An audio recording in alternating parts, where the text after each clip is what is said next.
So, hi everybody. It took a little while for us to get started, didn't it? But we're here. So it's a double act today. My wife and I will be doing this talk, and going back. So the presentation is called Clinical UX During COVID-19.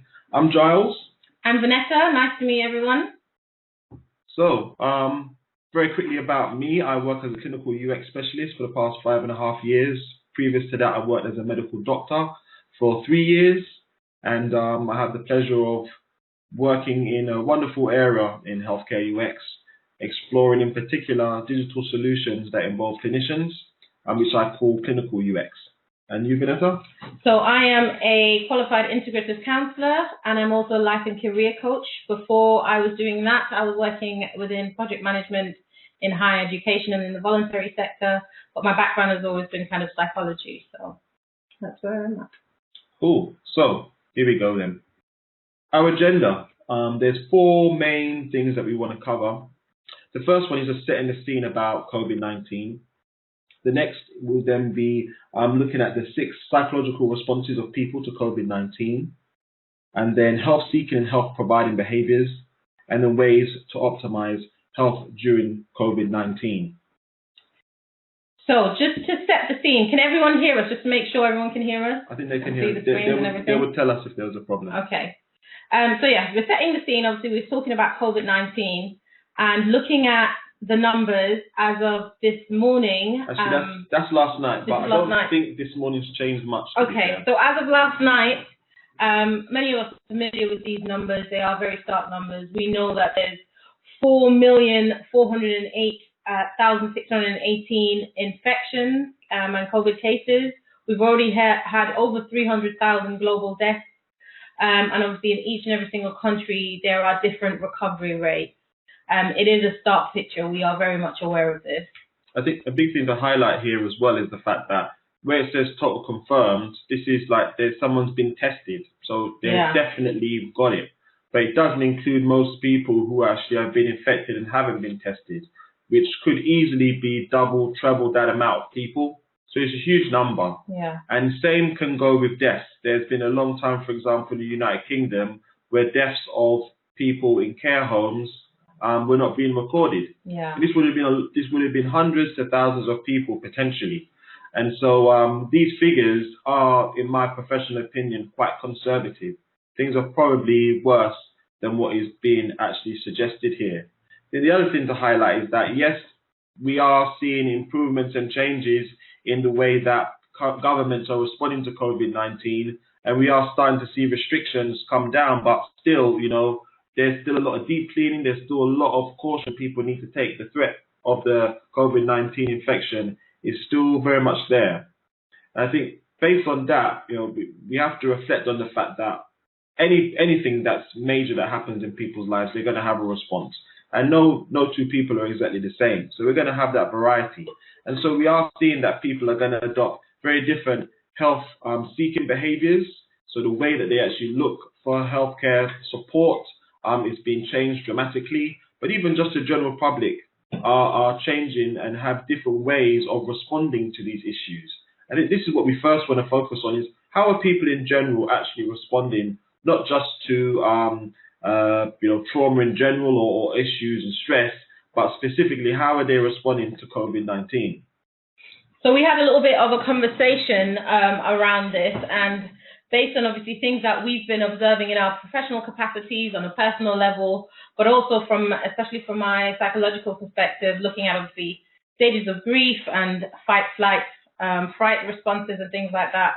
We've come up with 6 different ways that people are responding on a psychological level. And those are dissociated, destructive, distressed, depressed, determined, and then you also have the doer. I love alliteration, so it's not a surprise that they all start with the same letter, but actually there is some sense behind that, and we're going to go more into those. So what I'm trying to say through dissociated, those are people that are so overwhelmed by the crisis and by the input that the crisis is providing in information, they are mentally and emotionally paralyzed. So it's kind of similar to the freeze response that we know from the fight, flight, freeze model. They are literally unable to make decisions. Their mind is so occupied by the height of this crisis that they literally can't do anything else. And there seems to be a disconnect between their minds and their bodies. Everything feels a bit foggy and they feel lost. So that's what I mean by dissociated. When we come on to the next one, destructive. So this kind of overlaps with the fight response in the sense that it's confrontational and aggressive in nature. However, the core emotion here is anger. And anger, from a psychological perspective, is a fairly misunderstood emotion. It usually is seen as a sign of some blocked goals. And there are many goals that COVID is currently blocking for all of us, whether it's travel plans, family reunions, weddings that have to be delayed, new jobs that suddenly aren't able to follow through anymore, people being furloughed on or fired from their current jobs, so us being restricted physically. There's a lot of goals that COVID is blocking. And all anger is not destructive. That's something that needs to be clear about. I'm just making the point that there is a place where people are reacting purely out of aggression that is fueled by anger within this COVID situation. And unfortunately, we see that in the rising rates of domestic violence occurrences. That's one of the ways that anger expresses itself. Another way is self-harm and suicidal ideation, as well as suicide itself. So the next way that people can respond is in a distressed way. So what I mean by that really is anxiety. They're trying to protect themselves from the trauma by mentally fleeing from it in some way. The distress and the anxiety is shown through irregular breathing, sweat, restlessness, feeling trapped, and worrying thoughts. And obviously those are very present at this moment in time. We also have the depressed. And depression is a very common response to trauma. We know that it shows up in consistent low mood, being tearful, feeling irritable, lack of energy, disturbed sleep. There's so many symptoms of depression. And obviously there are those people who've gone into this crisis who already have a clinical diagnosis of depression, and there are those who are beginning to feel depressed because of this crisis. So we're looking into all of these. We've got number 5, the determined. So these are people who are literally seeing this crisis as an opportunity to become more productive. You might have seen them around, their creative juices are flowing, and they're thinking of what book they can write, what business they can form, what hobby they can take up, what recipe they can try out. There's so many different things that they want to be doing. But what is different between them and those that are the doers, which you're coming on to next, is the fact that there's a lot of thinking and planning going on, but not a lot of activity. And then, like I said, finally, the doers, very self-explanatory. Those are active people who are currently bringing ideas into reality, and they're not letting the pandemic affect them that much. At least that's what it seems like on the outside, because they're still being productive. So I want to move more towards, what does this look like on a more specific viewpoint as a clinical UX designer? So to me, ultimately there's these two distinctions with this health-seeking and health-providing behaviors. And now within this, you will find these 6 Ds. And obviously, as a designer, I am not in a position to deal with all of these, every single person. How can you design for 100% of people? You can't really do that. So to me, I'm going to have to focus on actually a limiting user. A particular type of user who should legitimately be dealt with, but is going to struggle the most. So particularly, I want to pick that apart with regards to health-seeking behaviors.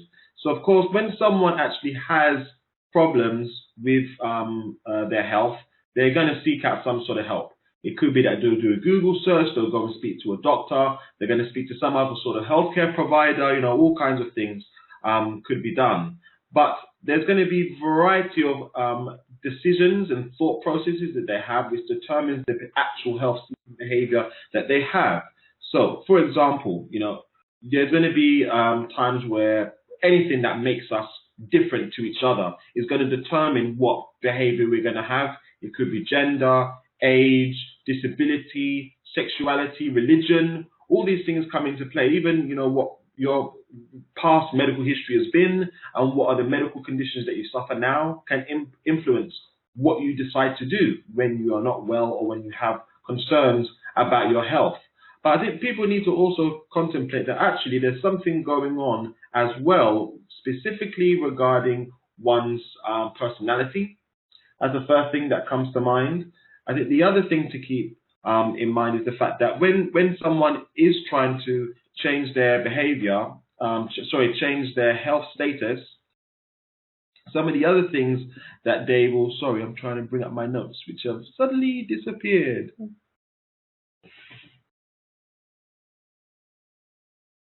One moment, sorry about that. So the other thing, apart from personality, is obviously the influence of the media. Now, the reason why I want to touch upon these is that obviously the way someone has a personality and the way they respond to the media is almost infinite. But, again, I can't deal with absolutely everybody and how they deal with their behaviors. So specifically, I want to first think about this type of person who, would be those who are filled with doubt. So as highlighted here, there's all kinds of people. You don't know who in this crowd is going to be consumed with doubt and someone else is going to be filled with dread. So let's just unpick what these two actually mean. So those who doubt.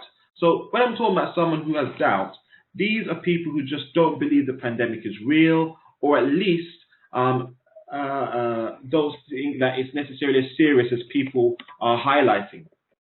Now, therefore, they don't adhere to social distancing, believe that young people are virtually immune, and believe it's okay to get the disease because most likely it won't be that serious. Now, this is actually a fallacy. You have to respect the fact that, yes, there are inconsistencies on the information that we're getting on how serious the disease is and who is likely to get it, but there is no denying from the fact that people are dying from this disease. And further to that, that it can kill anybody of any age, right? This is just a simple fact. There's just people try to think that maybe that's not true. It is a fact. Like, we're seeing people die, they're in body bags, they're dead from COVID-19, they got sick, they clearly connected with someone who had the virus, and then weeks later they've died. So the next one would be those who have dread. Now, these are people who are so overcautious that they self-isolate even if they're at low or no risk of being infected, so as to protect themselves and others. They may even be willing to avoid going to see a healthcare provider simply because of the fact that they fear that even if they're sick, they could be at risk to harming somebody else. They could be at further risk of getting a double infection, they might think. So there's not really a clear understanding of how the disease even operates. They're just filled with dread. Now, these two types of people, they're very, very different to each other. But broadly speaking, if you can deal with someone who is filled with doubt, as well as deal with someone who's filled with dread, then you should be able to deal with all the rest of the population that fit between those two extremes. And this is what we're seeing is being done with regards to health providers and the health providing behaviors. So what I mean by health providing behaviors, as the name would suggest, is the behaviors regarding providing healthcare services. So the behaviors done by people who provide healthcare, specifically in the context of COVID-19. Now, you're going to have all different ways, again, of how people are doing this. And healthcare providers themselves is quite broad term. I'm talking about individual level, could be doctors, nurses, other healthcare professionals, all the way up to governments and international bodies such as the WHO. Now, they have to think, how are they actually going to deal with or these two extremes of people, two extremes of people who are health-seeking. And the first one, which I think is quite demonstrated here, we've got Dr. Fauci in the background. He has to listen to his commander-in-chief give out, let's say his commander-in-chief says stuff. So he says stuff, and Dr. Fauci then needs to be clear on ensuring that what he says does not make the doubters die or kill themselves or do something harmful. And this is important because it's not just the doubters that are listening to Trump. It will also be those who are in dread. And a great example of this was a couple, elderly couple, who decided to take hydroxychloroquine, which was in a very specific concentration used to clean fish tanks.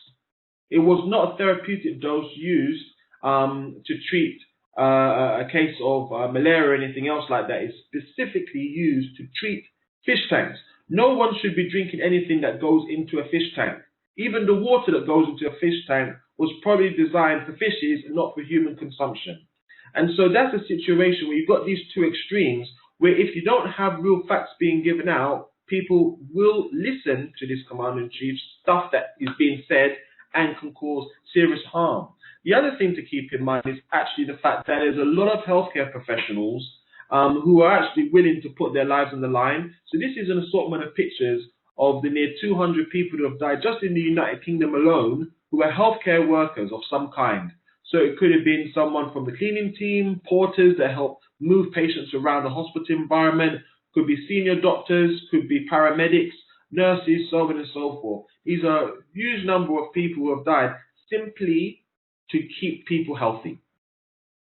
And this is something that we need to keep in mind, is that because there's people who are filled with dread, or people who, or at least are extremely unwell coming into the hospital, the healthcare professionals and the rest of their healthcare workers can't just say, I'm not going to look after you because you could kill me. They're going to still do what's necessary. But if less people are going into hospital because more people are socially distancing, more people are respecting the fact that this is a real pandemic and this is a real disease, and people are following the right advice and guidance, actually there will be less of a chance of people getting infected in the hospital situation and less healthcare professionals dying. So then, based on all that, ways to optimize. We're coming to the final stretch of our talk now. So ways to optimize health during COVID-19. So the first one, as I've alluded to, is that you've got to present real facts. And I say real facts because facts should, by definition, be real. But I say real facts because there is a thing called fake news, which, again, a particular commander-in-chief likes to say when he decides to say stuff on Twitter and online. And so real facts is highlighting the importance of us appreciating that actually when you are presenting information, depending on the source, people will assume that it's a fact. It may not be a real fact. It could be an opinion. It could be fake news. It could be just an outright lie. It can be a prank. But people may assume that it's a fact because of how it's presented. So you've got to present the facts, and you've got to present them in the right way. That's the second part to this.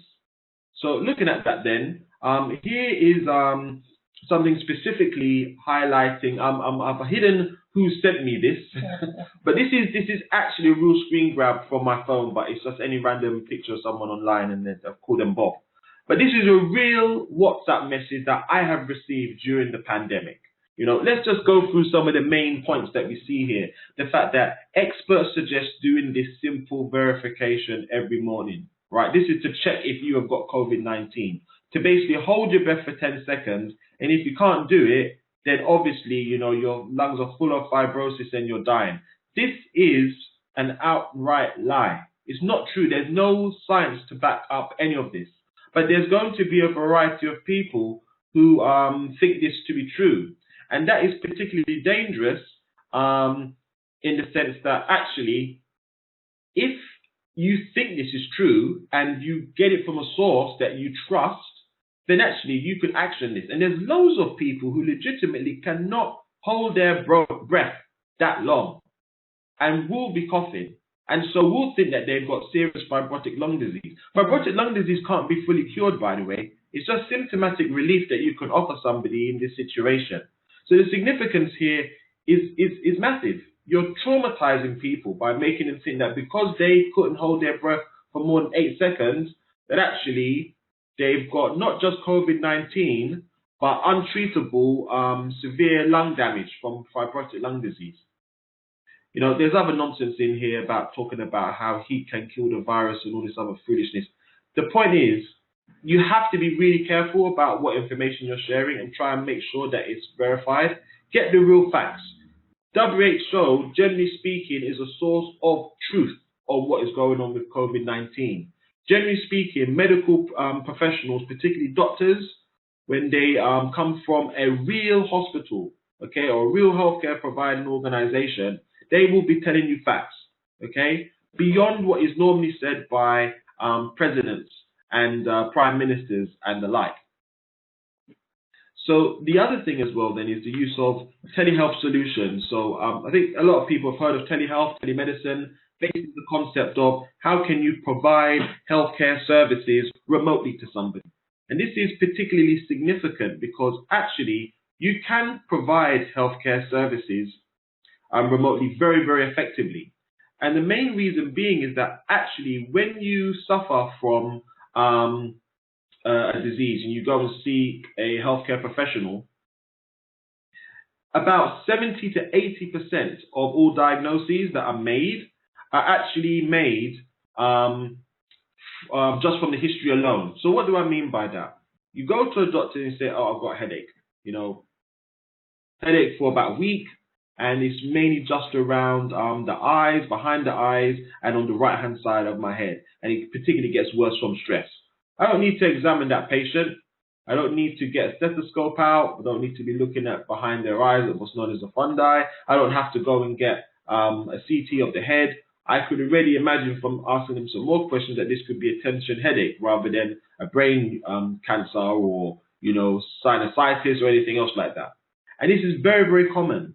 Huge amounts of major diagnoses and the initial advice and guidance you give to someone can just be done from a telephone call, let alone being in front of a webcam. We need to be using this technology, not just because it's available and it's proven to be true, but because it can actually save lives in this situation. We've already seen a huge reduction in the number of people that are going to hospitals, and they are more likely to deal with that common cold that they otherwise would have had at home. Because you'd be surprised how many people actually go to A&E with flu-like symptoms, completely regardless of coronavirus now being out there. And generally speaking, if you've got the flu, you just stay in bed and keep hydrated and you get better. But that's the common flu. It's not so as simple as that with COVID-19. But the significance here is people are less likely, a lot of people are less likely to go into hospitals unless they think that they really, really need healthcare services. But then what if you're there at home worrying?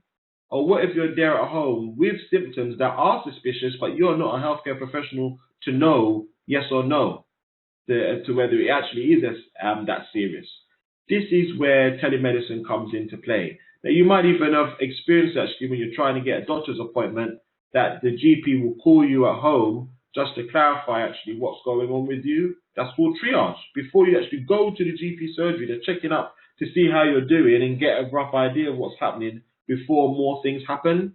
And that, as a result, can then lead to actually you going into hospital, going to see the GP, or just being reassured to stay at home.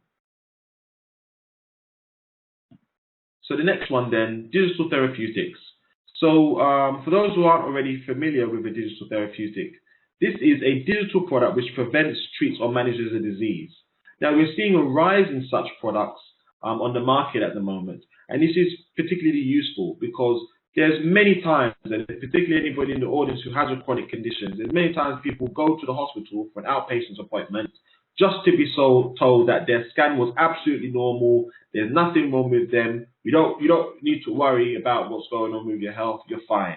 Now, this is actually quite frustrating for everybody involved, the healthcare professionals, because I've been there as a doctor in outpatients just to reassure a patient that hasn't been seen by a hospital physician for a year that absolutely everything is still fine. Like you could have had that even in a text message, for goodness sake. So what if someone does need to get feedback and advice about their health, but then doesn't necessarily need to physically get examined and physically see a healthcare professional? This can be done through digital therapeutics. So we need to look at, not just how we have telehealth platforms that have been out there for a few decades. How can we create new digital therapeutic solutions that mean people with diabetes, with cardiovascular disease, even with mental health diseases, how they can still be managed at home remotely, but also get a variety of measures of their outcomes of their health and their current status. How can this all be observed remotely? And this is where digital therapeutics come into play. And then the next thing for me is, give instructions, not just suggestions. And the big thing here is that, again, there's a particular commander-in-chief that says stuff. And because they're presenting it sometimes as false instructions that aren't really useful to saving lives, people will just listen to it. So actually giving instructions is quite clear, but I've professionally faced situations where people have offered suggestions which are open to interpretation. And particularly in the UK government, there was a time when there was a suggestion for you to stay at home and try not to go to work. So that means that people have got a choice to either go to work or not go to work. And actually, it's a bit too much expecting loads and loads of people to make such important decisions, which doesn't just impact their lives or their family, okay, or their neighbors, but can actually impact the lives of millions of other people. And this was beautifully summed up in the 90s classic Men in Black. You can see here on the left, oh gosh, says the exact same thing. That's not nice, is it? Right. What they're supposed to actually say was that people are smart, they can handle it. And then Kay responds by explaining that actually a person is smart, but people are dumb and crazy and you know it. And this is quite true. If you just say to a group of people, there's a bomb, they just start running. They don't think that they could be killing somebody else in the process by pulling on a door that should have been pushed, or pushing a door that should have been pulled, or trying to ensure that everybody leaves the local vicinity. But if you tell one person, they can be given clear instructions and they can interpret all of that and come to a clearer conclusion. So you need to be thinking, how can you actually give the clearest instructions, not just suggestions, so people can follow a particular path to safety and good health. And so here we also have support for the 6 different responses that we've explained to begin with. And one of the kind of overarching themes, or 2 of them, are self-care and self-compassion. They are absolutely key. The basis of good mental health is good health in all areas of your life. And self-care obviously refers to you looking after your body, mind, and soul, making sure that your basic needs are being met on a consistent basis. So we're talking healthy diet, enough exercise, doing things that are fun for you, mentally stimulating, relaxing, and also connecting with loved ones. And especially at this time during the pandemic, of course, certain self-care routines will look very different to what we are used to. So you're doing online gym classes rather than going to your usual gym, or you're doing a family or friends games night via video call rather than actually connecting with them in a physical way as you would want to. But there are still ways to practice self-care.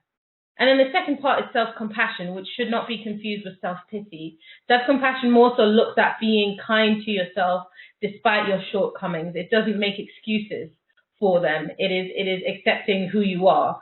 And it's the key solution really to any negative or overly critical self-talk, imposter syndrome, perfectionism, etc. At the end of the day, we need to recognize we are in a global pandemic, so we need to be able to cut ourselves some slack to a certain extent. When it comes to the different categories now, we've got dissociated and distressed. Even though they're different responses, actually they're similar in the way that we can support people have more health-seeking behaviors with regards to that. So we talk about grounding techniques, especially when it comes to anxiety. So to help people out of that vicious cycle of what if the worst happens, and help them anchor them back into the here and now. Obviously, for many people, as we've seen and as Gyles has explained, the worst has happened. They've lost loved ones, they've lost, family members, they've lost their jobs and things like that. But for many people, that is not the case.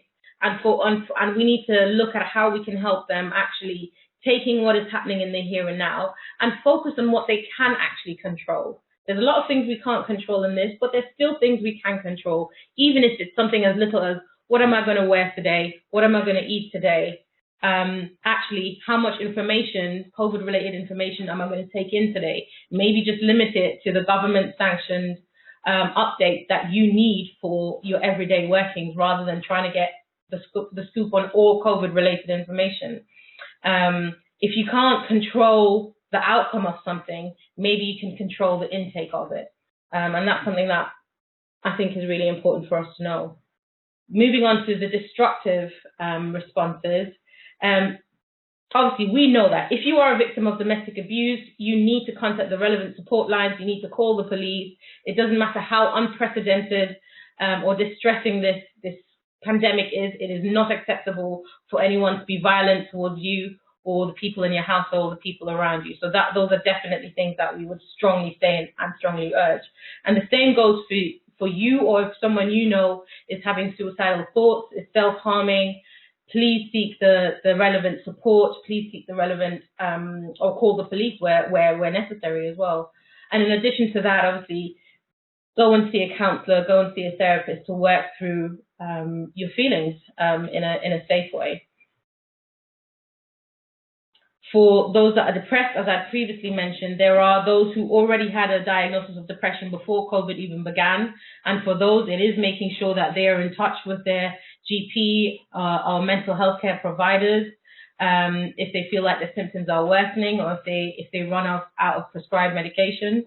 For those who've started to feel symptoms similar to like depressive symptoms on a regular basis throughout this pandemic, again, get in touch with your GP to discuss how you're doing. It might be useful to try out some online counselling. You know, Gyles was talking about telemedicine previously. There's loads of counsellors who are now offering online counselling for clients, just to be able to give people the opportunity to talk about how they're feeling. And other suggestions would include, you know, regular exercise, self-help guides, mindfulness activities. And finally, for the determined and the doers, coaching and counselling might be really good opportunities to help them make the most of this period and situation. So the reason why I mentioned coaching, particularly for those who've got lofty plans and great ideas, but don't really know where to start with those, helping them with time management, helping them with productivity hacks. And those who are doers, who already know exactly what they want to do and are already at it, the danger there is that they might burn out, or that they might be hiding emotions behind actions, or just doing for the sake of doing. So having a coach or having a counselor to talk through things and spending time reflecting and resting are all ways for them to be able to connect with actually what they want to. So thanks for listening, folks. I hope that you've been informed or inspired by what we've discussed, triggering a few questions perhaps as well. Of course, please do stay in touch. So for me, just find me on LinkedIn. You can find me on Twitter as well. You can send me an email. And very briefly, the Clinical UX Association, this is a global community of clinicians, UX professionals, IT professionals, all passionate about UX. So do reach out to that. You can find more details as the website is continuing to be developed, or check us out on LinkedIn and Facebook as well for those respective groups. Do you, Vanetta? Yeah, so from my side, so my business is called Blueprint Way, through which I offer specialist coaching, counselling and consulting services in the areas of project and change management.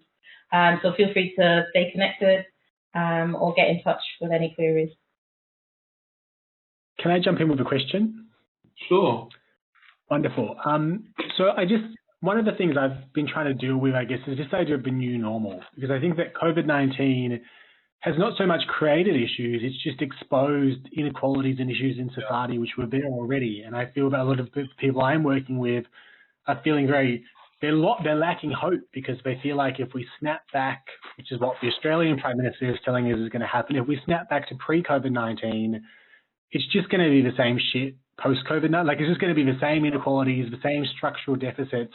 How do we address it? How do we talk about this as I sort of like to use it as an opportunity, because it sounds a bit crass, but how do we tackle that? Yes, so many of these inequalities have been exacerbated by COVID-19, and we need to move forward and make those structural changes as well.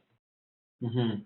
So I think from my perspective, one thing that comes to mind is this is where politicians and the media have the most influence, especially if they can speak in one voice. And actually, as much as the governments do try to, particularly one particular president I can think of likes to complain that the media can't work with him, actually, if you are in a good relationship with the media and you have a message that needs to be told, that then leaves suddenly for money to be found, for policies to get changed, for things to just get done. Yeah. Look at the UK government. It took a while, but they said that they were going to leave the EU, and it's happened now officially. Well, it's still like a transition period, but you know, when it's clear that this is something that is important, and politicians say they're going to prioritize it, you do start slowly seeing it. I think the problem we've got at the moment is that we're not seeing it enough in the media consistently, and we're not then seeing it enough on the agendas of the politicians. If we and that's where this becomes so difficult. You know, now that we currently live in Germany, I don't actually know who my local politician is if I had an issue that I wanted to get raised.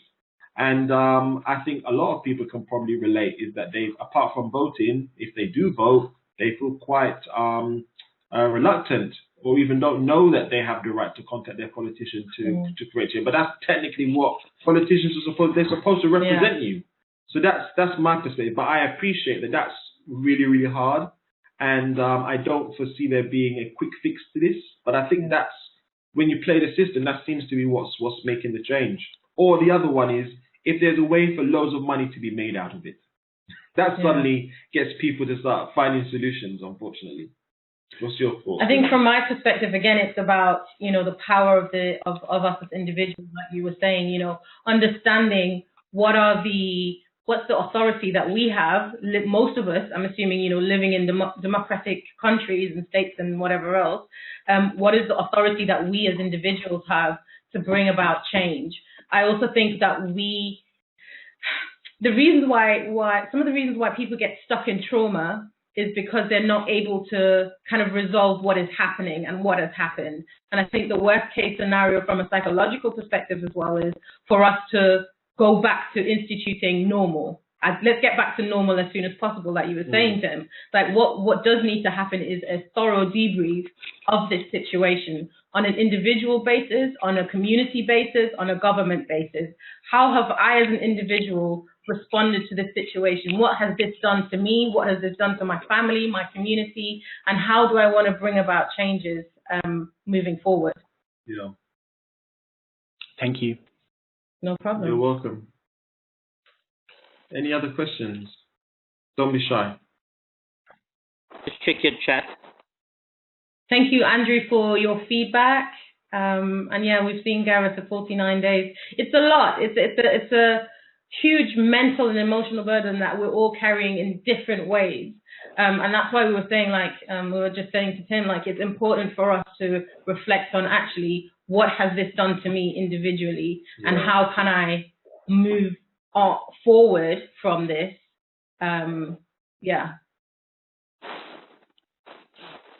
Okay, thank you very much, Vanessa, and thank you very much, Gyles. Appreciate it. Enjoy your summer. We'll probably be in touch pretty soon. But if you could hang around, I know Melissa just made a comment about the FT Global boardroom talks. I haven't really seen it personally, but there's a link. I'm definitely going to be watching that. So what I'd love to be able to do, so a huge round of applause. Just imagine there's a virtual round of applause. Everybody going crazy in the chat box. So thank you very much, guys, especially your time, your knowledge that you've shared. I really appreciate that.